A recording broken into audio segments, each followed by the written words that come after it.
Halo teman-teman. Pada tahun 1961, Asosiasi Asia Tenggara didirikan.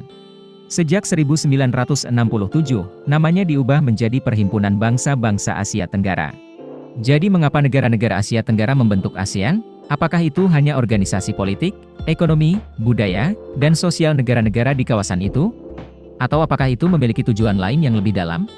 Untuk memahaminya, kita perlu melihat kembali sejarah. Dimulai pada akhir 1945, Perang Dunia II secara resmi berakhir dengan kekalahan kaum fasis. Perang besar mengurangi pengaruh internasional dari kekuatan kolonial tradisional. Kekuasaan telah bergeser dari Inggris dan Prancis ke dua negara adikuasa baru, Amerika Serikat dan Uni Soviet. Jadi, bahkan jika mereka telah mengalahkan Jepang dan merebut kembali bekas jajahan mereka, negara-negara kolonial Barat tidak dapat memulihkan status mereka sebelum perang. Jadi mereka harus memberikan kemerdekaan kepada koloni. Oleh karena itu, AS, Inggris, dan Belanda mendeklarasikan kemerdekaan masing-masing untuk Filipina, Myanmar, dan Indonesia. Hanya Prancis yang merupakan kekaisaran yang menolak menyerahkan satu koloni pun, meskipun itu hanya melonggarkan bentuk kekuasaan. Bahkan setelah kembali untuk merebut kembali Indochina, dengan tekad untuk merebut kembali koloni itu dengan cara apapun, hal ini mendorong penjajah Prancis untuk meningkatkan penggunaan kekerasan untuk mengembalikan Cook ke wilayah itu dengan seluruh Indochina. Pada tahun 1949, Revolusi Tiongkok berhasil. Hal itu membuat Asia Tenggara menempati posisi yang sangat penting dalam kebijakan pengepungan sistem sosialis di sisi selatan Cina. Setelah itu, Indochina, karena letak geografisnya yang alami, memainkan peran garis depan dan menjadi wilayah kunci Asia Tenggara. Jika Anda kehilangan Indochina, Anda pasti akan kehilangan Asia Tenggara. Dan jika Asia Tenggara dikuasai oleh komunisme, dampaknya akan menyebar ke seluruh dunia. Selain itu, Asia Tenggara dikenal sebagai wilayah yang potensial, tidak hanya tanah yang kaya akan sumber daya alam, beragam sumber makanan langka, tetapi juga pasar konsumsi yang besar. Dan daerah ini merupakan sumber tambahan sumber daya manusia yang melimpah dengan jumlah penduduk yang besar. Oleh karena itu, Amerika Serikat, sebagai bangsa yang memimpin kapitalisme dan melihat kekayaan di Asia Tenggara, memutuskan menggantikan Prancis untuk menguasai perang di Indochina, pada awal tahun 1950. Pada tahun 1960, gerakan komunis dan perlawanan di Indochina berkembang pesat. Terutama Republik Demokratik Vietnam, dengan dukungan negara adidaya komunis Uni Soviet dan komunis Cina.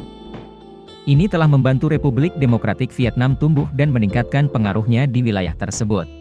Faktanya, baik negara adidaya, Uni Soviet maupun Cina, bercita-cita untuk memperluas blok komunis ke seluruh Asia Tenggara. Untuk melakukan itu, mereka membutuhkan negara batu loncatan di kawasan ini dan Vietnam akan menjadi pilihan ideal. Amerika Serikat segera menyadari hal ini juga. Pada saat yang sama, beberapa negara di kawasan juga sangat takut dengan komunisme di Asia Tenggara. Oleh karena itu, Amerika Serikat berada di belakang berdirinya Asosiasi Asia Tenggara pada tahun 1961. Saat itu ada 3 negara pendiri, Thailand, Filipina, dan Malaysia. Sejak 1967, namanya diubah menjadi Perhimpunan Bangsa-Bangsa Asia Tenggara dan menerima 2 anggota lagi, Singapura dan Indonesia. Dengan demikian, dapat dilihat bahwa inti dari pembentukan ASEAN adalah melawan Vietnam, negara komunis yang kuat di kawasan. Dan pada hakikatnya, ASEAN juga memiliki kemiripan dengan NATO. Ketika NATO dibentuk dengan tujuan utama menentang Uni Soviet dan kemudian Federasi Rusia, negara penerus Uni Soviet. Namun, Vietnam mengambil langkah tepat yang tidak bisa dilakukan oleh Uni Soviet, yaitu mengubah musuh menjadi teman. Pada tahun 1992, Vietnam menjadi pengamat di ASEAN dan memulai proses bergabung dengan ASEAN. Setelah 3 tahun menjadi observer, pada tahun 1995 Vietnam resmi bergabung dengan organisasi ini.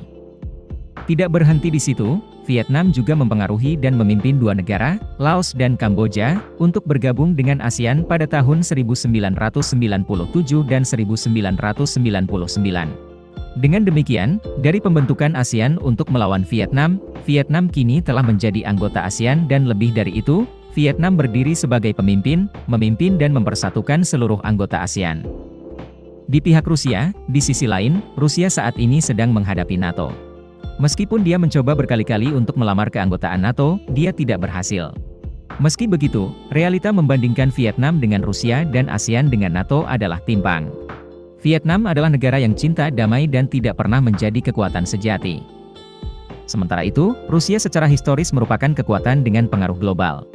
ASEAN hanyalah sebuah organisasi di Asia Tenggara dan tidak ada negara yang benar-benar memimpin.